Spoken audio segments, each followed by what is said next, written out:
আমার নবী বলছে, জাবির আমি 7 দিন ধরে খাই নাই, পেটে পাথর বাঁধা। জোরে বলেন।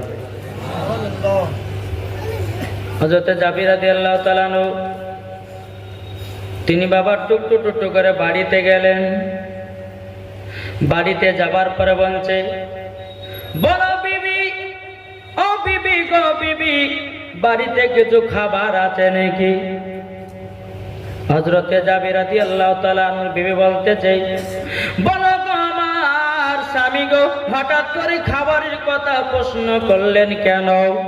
আবার জাবির বলছে, গো বিবি, আমরা খন্দকের যুদ্ধতে গেছিলাম গো। আমার নবী মুস্তাফা একটা পাথর মোবারক তুলতেছিল। পাথরটা তুলতে গিয়া আমার নবীজির পেট মোবারকে হাত পড়ে গেল। আমি নবীকে বললাম, ইয়া রাসূলুল্লাহ, ইয়া হাবিবাল্লাহ, নবী গো, আপনার পেটে এত শক্ত কেন? আমার নবী বলতেছে, গো জাবির, আমার পেটে পাথর বাঁধা আছে। এই কথাগুলো বাবা তিনার বিবিকে জানালেন। ও বিবি গো, শোনো শোনো, আমি নবীকে দাওয়াত করে আমাদের বাড়িতে খাওয়াতে চাই। জোরে বলেন। একবার দুরূদ শরীফ পাঠ করুন। আল্লাহুম্মা সাল্লি আলা সাইয়্যিদিনা মাওলানা মুহাম্মাদ আলা আলি মাওলানা মুহাম্মাদ সাল্লাল্লাহু তাআলা আলাইহি সাল্লাম। হযরত জাবির রাদিয়াল্লাহু তাআলা বলতেছে, বলো বিবি গো, কি খাবার আছে বলো নাও, আমি নবীকে দাওয়াত করে খাওয়াতে চাই। হযরত জাবির বিবি বলছে, বলো গো স্বামী আমার, তবে শুনে নিন, শুনে নিন, আমার কাছে খাবার বলতে আছে কিছুটা জবের আটা, আর সেরকম বাড়িতে খাবার নাই। এখন জাবির বলছে, বিবি গো, আমি যদি নবীকে দাওয়াত করি, নবীকে তো শুকনো শুকনো রুটি দাও, হবে না, হবে না। বেরাদুল ইসলাম মুয়াজ্জিন সামানিকেরা, এ সুনামানিকেরা, হযরত জাবিরের বিবি বলছো, বিবি, জাবিরের বিবি বলছি, বলো গো আমার প্রাণের স্বামী গো, তবে শুনে নেন, আমাদের বাড়িতে একটা খাসি আছে, ওই খাসিটা জবাই করুন, আমার নবীজিকে খাসির গোশত দিয়ে রুটি খাওয়াবো। জোরে বলেন।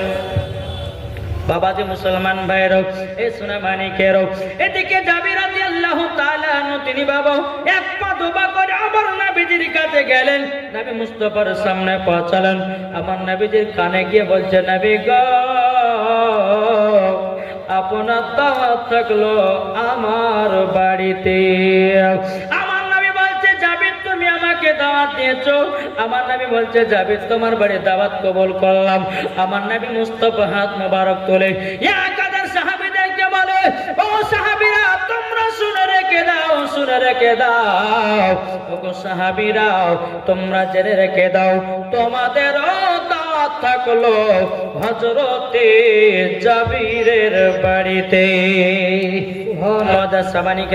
হযরতে জাবির রাদিয়াল্লাহু তাআলা আনহু তিনি বলতেছে, বলে, আল্লাহ গো, আমি করলাম নবীকে দাওয়াত, আমার বাড়িতে অল্প কিছু পরিমাণে খাবার আছে, কিন্তু না আল্লাহ, এখন কি করা যায়?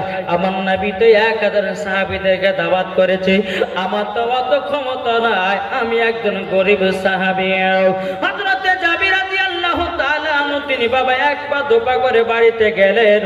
বাড়িতে যাওয়ার পরে বিবিকে বলছে, বিবি গো, আমি করলাম নবীকে দাওয়াত, আমার নবীজি দাওয়াত করলেন সাহাবীদেরকে, 1000 সাহাবীদেরকে দাওয়াত করে দিয়েছেন। হযরতে জাবির রাদিয়াল্লাহু তাআলা বিবি বলতেছে, ও গো স্বামী, চিন্তা করবেন না, আপনি করেছেন নবীকে দাওয়াত, আর আমার নবীজি দাওয়াত করেছে সাহাবীদেরকে দাওয়াত, চিন্তার কিছু কারণ নাই, নিশ্চয়ই খাবারের ব্যবস্থা আমার আল্লাহ করে দেবে।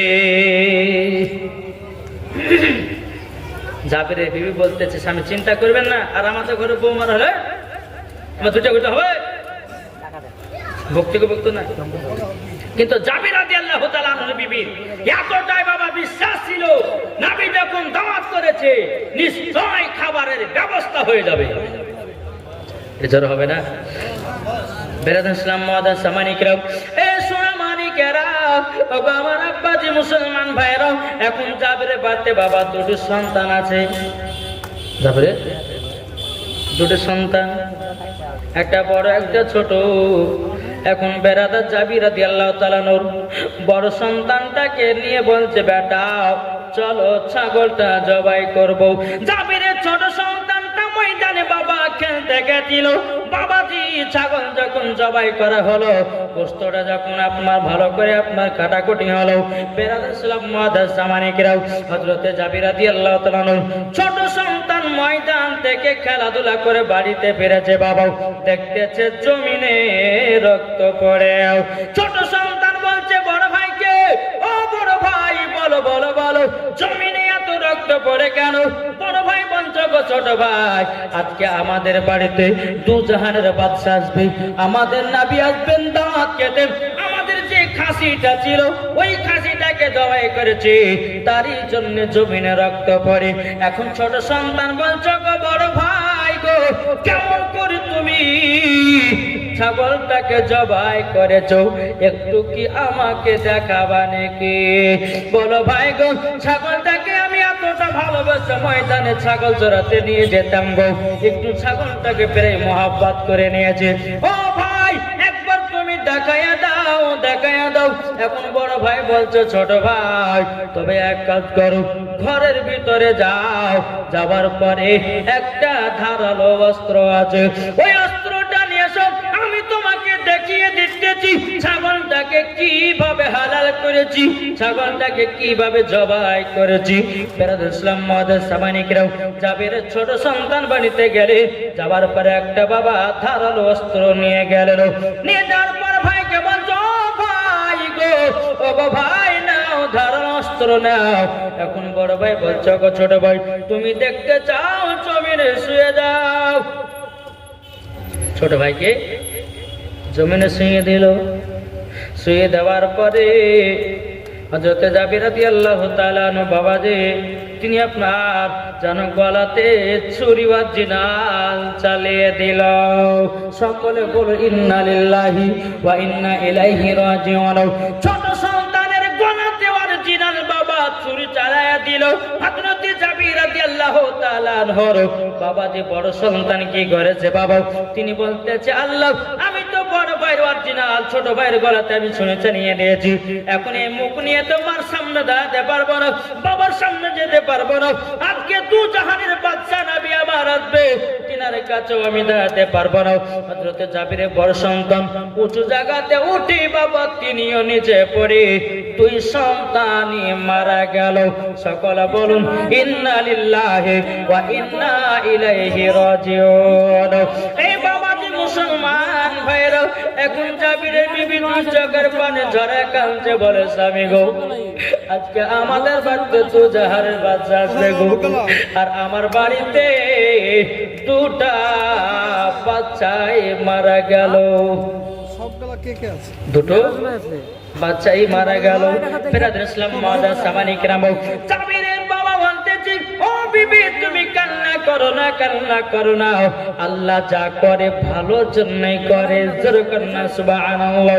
বাবাদের মুসলমান ভাইরা এ সোনা মানিকেরা ও মা কালে শুনে যান মা রাতের বেলায় মা চরণেরাও এবারে বেরাদার ইসলাম মুআদ্দাস সামানিকরাম আমার জাবির বলছে বিবি গো আমার নবী মুস্তাফা আমাদের বাড়িতে দাওয়াত খেতে আসবে, যদি মন যদি ভারী থাকে, যদি তোমার চোখে জল থাকে, আমার নবী মুস্তাফা হয়তো আর খানা খাবে না। আমার আল্লাহ বলছে গো জাবির শোনো গো তোমাকে বলার কোনো প্রয়োজন নাই, আমার নবীজি আগে থেকে জানে, জোরে বলেন না সুবহানাল্লাহ। বাবাজি মুসলমান ভাইরা এ সূরা মানিকেরও এখন কিছু দল বাড়িয়েছে, তারা বলছে নবী পৌঁছতে জানে না, কে বলছে নবী গায়বের খবর জানে না, কে বলছে নবী ইলমে গায়বের খবর জানে না, কে বলছে নবী মাটির তৈরি বলছে, কে বলছে না বাবা কি গো আমার নবীর পাওয়ার কে দিয়েছেন? আমার নবী পড়তে জানতেন কি জানতেন না? আল্লাহ পাক আল্লাহ তাআলা পবিত্র কোরআনের মধ্যে বলতেছেন আর রহমান আল্লামাল কোরআন, আপনি রহমান ने হাবিব को কোরআন শিখায়া। আল্লাহ বলতেছেন ওয়া আল্লামাকা মা লাম তাকুন তাআলাম, হাবিব আপনি যাহা কিছু জানতেন না আপনাকে আমি সব শিখায়া দিয়েছি। তাহলে আমার নবীর শিক্ষককে জোর বলেন কে? আমাদের নবী জন্ম হলো যেদিন মক্কায়, শুকনো গাছে ফুল ফুটিল মোরর সাহারায়, মাগো মোরর সাহারায়। আদব সহকারে নূর নবীজিকে ঘিরে, আদব সহকারে নূর নবীজিকে ঘিরে, নূরের দুলনাই দুলনা গো তোমার লালের নাই তুলনা। জোরে বলেন জামানা দিবানা, জোরে জোরে বলো না সুবহানাল্লাহ, হবে না? বলুন জামানা দিবানা, চিল্লে চিল্লে বলো না তোমার লালের নাই তুলনা গো তোমার লালের নাই তুলনা। পাঁচের হালিমাকে ঝাঁকে ঝাঁকে তোর মুস্তফাকে দিল মাগো সঙ্গে নিয়ে যায়, মাগো সঙ্গে নিয়ে যায়। আদব সহকারে নূর নবীজিকে ঘিরে, আদব সহকারে নূর নবীজিকে ঘিরে, নূরের দুলনাই দুলনা গো তোমার লালের নাই তুলনা। যেরকম বাবা যে মুসলমান, বাবা মসজিদের খাটলে আপনার বাড়িতে আনতে যাবে, 3 টুকরা কাপড় পড়াবে, জানাজা পড়াবে, জানাজা পড়িয়ে আপনাকে অন্ধকার কবর শুইয়ে দিবে। বিসমিল্লাহি ওয়ালা মিল্লাতি রাসূলুল্লাহ বলে, ওরে যুবক সেদিন তুমি কি করবে? বাইরে যেতে পারলে পরে পারবে রাও, তোমার দুনিয়ার আমল কেটে গেল, তোমার দুনিয়ার জন কেটে গেল। এখন যদি তুমি জালসা শোনো, হাদিস কোরআনের বাণী শোনো, যদি তুমি আমল করতে পারো তোমার আমল নামায় নেকি লেখা হবে। আর যদি জালসাতে যদি মেয়েদের মুখ দেখে বেড়াও, জালসাতে যদি মেয়েদের উন্না ধরে টেনে বেড়াও, বাবা যে মুসলমান মরার পরে জাহান্নামে যেতে হবে। আমার কথা বুঝতে পেরেছেন?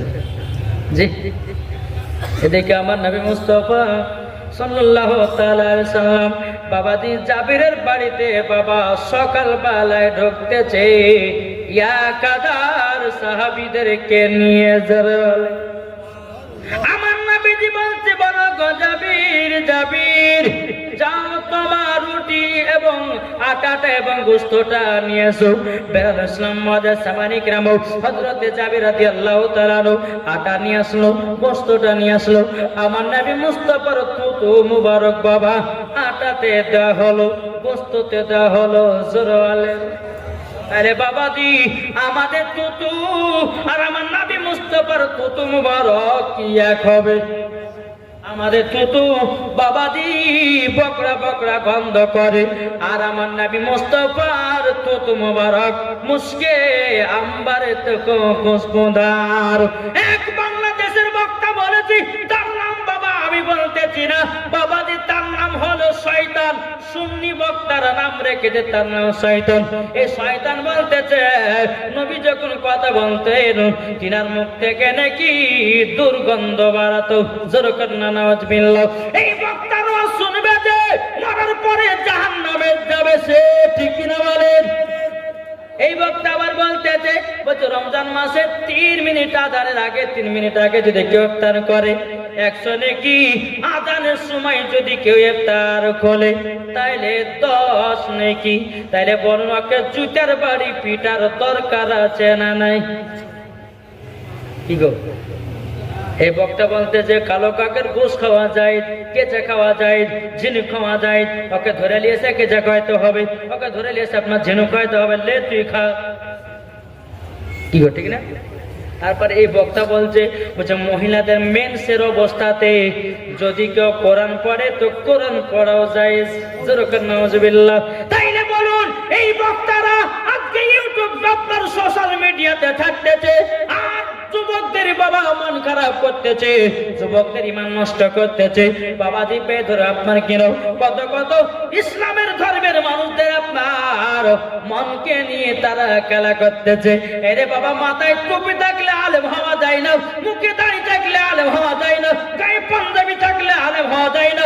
যার দিলেতে নবীর মোহব্বত আছে তারাই হবে নবীর দিওয়ানা। আপনার কেন নবী মুস্তাফা সাল্লাল্লাহু তাআলা আলাইহি সাল্লাম হচ্ছেন নূরের তৈরি, আর একজন বলছে না নূরের নয়, আবার একজন বলতেছে নবী মাটির তৈরি, এ বলছে না মাটির তৈরি নয় নবী নূরের তৈরি। বাবাজি এই দুটো কথা নিয়ে আপনার কিনা ঝামেলা লেগে যায়। আপনার মারপিট করতে করতে করতে করতে বাবা সুন্নি ছেলেটাকে দুনিয়া থেকে বিদায় করে দিয়েছে। বাবাজি এটা কোনো কিতাবের ঘটনা নয়, এটা অরিজিনাল ঘটনা, শোনা ঘটনা। এই বাবাজি নিজের চোখে আপনার শুনেছি, আপনার নিজের চোখে আপনার দেখাও, এবং কিনা সেখানে গিয়ে আমি প্রমাণ আপনার কিনা দেখেছিলাম। বেরাদুল ইসলাম মুআদ্দাস সামানি কিনা ওই যে সুন্নি ছেলেটাকে আপনার মেরে ফেলা হয়েছিল, ও বাবাজি তার কবর জিয়ারত করতে গেলাম। কবর জিয়ারত করার সময় দেখতে পেলাম তিনার কবর থেকে খুশবু বেরোতেছে। তাহলে বোঝা যাচ্ছে যে সুন্নিরা হচ্ছে হক। জোরে বলেন কি ঠিক না? বেরাদুল ইসলাম মুআদ্দাস সামানি কিনা এ সোনা মানিকেরও আমার নবীজি বলতে বলো গো জাবির, যাও তোমার গোশতে একটু থুতু দিলাম, একটু আপনার কিনা আটাতে দিলাম, যাও যাও তোমার বিবিকে গোশতটা রান্না করতে বলো, রুটিটা পাকাতে বলো। এ যুবক, কাল সকাল বেলাতে মুড়ি যাওয়ার পর টুকরো গরু গোশ নিয়ে আসবেন, নিয়ে আসার পরে বিবিকে বলে বিবি রান্না করো। ওই সময়তে আপনি যদি একটু থুতু ফেলাতেন আর খাবে গোশ। জি, আমাদের তুতু যদি গোশতে দেওয়া হয় গোশপাত হয়ে যায়। আমার নবী মুস্তাফার তুতু মুবারক গোশতে দিলে পরে বাবা গোশতের বরকত বেড়ে যায়। এটাই হলো আমাদের নবীর পাওয়ার। আর তুমি কিভাবে বলতে পারো যে নবী আমাদের মতো? তোমার পেশাব হচ্ছে নাপাক, আর আমার নবী মুস্তাফার পেশাব মুবারক হলে পাক। তাহলে নবীকে আমাদের মতো বলে কেমন করে? তোমার লজ্জা লাগে না? তোমার হায়া হয় না যে আমার নবী মুস্তাফাকে আমাদের মতো বলো? কি গো, ঠিক না? আমাদের সঙ্গে তুলনা করছে গো, ওকে বাড়িয়ে দরকার, ওকে বাড়ানো দরকার। আমাদের সঙ্গে নবীর তুলনা করলে হবে? জি বাবাদের মুসলমান সোনামানিকেরা, একটু জ্ঞান থাকা দরকার গো। যে নাবিকে সারা কুল কায়নাতে নাবি করে বানিয়েছেন আল্লাহ। আল্লাহ বলতেছেন হাদিসে কুদসির মধ্যে, লাউলা মুহাম্মাদুর ওয়া উম্মতুহু, নবী এবং তার উম্মতকে যদি আমি তৈরি না করতাম, লামা খালাকতুল জান্নাহ, আমি জান্নাতকে বানাতাম না, ওয়ালা নাহার, আমি দিনকে বানাতাম না, ওয়ালা কমার, আমি তারাকে তৈরি করতাম না, ওয়ালা শামস, আমি সূর্যকে বানাতাম না, ওয়ালা মুরসালা, সম্মানীয় ব্যক্তি বানাতাম না, ওয়ালা ইয়াকা, এ মুসা নবী তুমিও শুনে রাখো, আমার নবী এবং তার উম্মতকে যদি তৈরি না করতাম, এ মুসা আমি তোমাকেও বানাতাম না। জোরে হবে না? বাবাদের মুসলমান সোনামানিকেরা একটু বোঝার চেষ্টা করেন। বাপ আল্লাহ বলতেছে নাবিকে তৈরি না করলে আমি দুনিয়ার কোন জিনিসকে তৈরি করতাম না। দেখে বলছেন, তাহলে এই নাবিকে মোহাব্বত করতে হবে না? হবে না? যে আল্লাহ নামাজ পড়ে, যে আল্লাহ নামাজ পড়ে, আল্লাহ রোজা করে, আল্লাহ হজ দেয়, হজ করে, যাকাত দেয়, করে না? কিন্তু করেটাকে আমার নবীর প্রতি বাবা দুরূদ পড়ে আমার আল্লাহ নবীর প্রতি। জোর হবে না? আল্লাহ যদি নবীর প্রতি দুরূদ পড়ে রে বাবা, তাইলে আমরা পড়লে দোষ কোথায়? এখন এই বলতে চায় দুরূদে ইব্রাহিম পড়ো। আরে ভাই, দুরূদে ইব্রাহিম পড়ে নামাজের ভিতরে, কি গো, ঠিক না? আর বলতে যে দুরূদ ইব্রাহিম ছাড়া আর কোন দুরূদ নাই। ও বোকা, এমন এমন দুরূদ আছে রে বাবা, একবার যদি দুরূদ দুরূদ পড়া যায় তোমার 100টা গুনাহ আল্লাহ মাফ করে দিবে। জোরে বলেন ও বাবা যে মুসলমান ভাইরা সোনা মানিকেরা, আমার নবী মুস্তাফার দুরূদের এত পাওয়ার রে বাবা। এই বাবা যে একটা ছোট্ট করে হাদিসের ঘটনা শোনাই, বলবো নাকি বাবা? এই ঘটনাটা কিন্তু বাবা মনে রাখবেন বাবাজি। সোনা মানিকেরা ছোট্ট করে হাদিসের ঘটনাটা বলি বাবা। আমার নবী মুস্তাফা একদিন সাহাবীদেরকে নিয়ে বাবাজি রাস্তা দিয়ে আপনার হেঁটে হেঁটে চলে যাচ্ছেন বাবা ইসলাম প্রচার করার জন্য। আমার নবী বলতে চলো সাহাবীরা সাহাবীরা চলো চলো একটা গাছতলার নিচে চলো, যাওয়ার পরে আমরা ওই জায়গায় একটু আরাম বিশ্রাম করব। একটা গাছের তলাতে আমার নবী মুস্তাফা সাহাবীদেরকে নিয়ে আরাম বিশ্রাম করার জন্য বসলেন বাবা। বসার পরে আমার নবী বলতে চলো সাহাবীরা তোমরা যে যেমন খাবার এনেছো তোমরা নিজের নিজের খানা খেয়ে নাও। সমস্ত সাহাবীরা বাবা ব্যাগ থেকে দুটো করে রুটি বের করতেছে। কটা করে? দুটো করে শুকনো শুকনো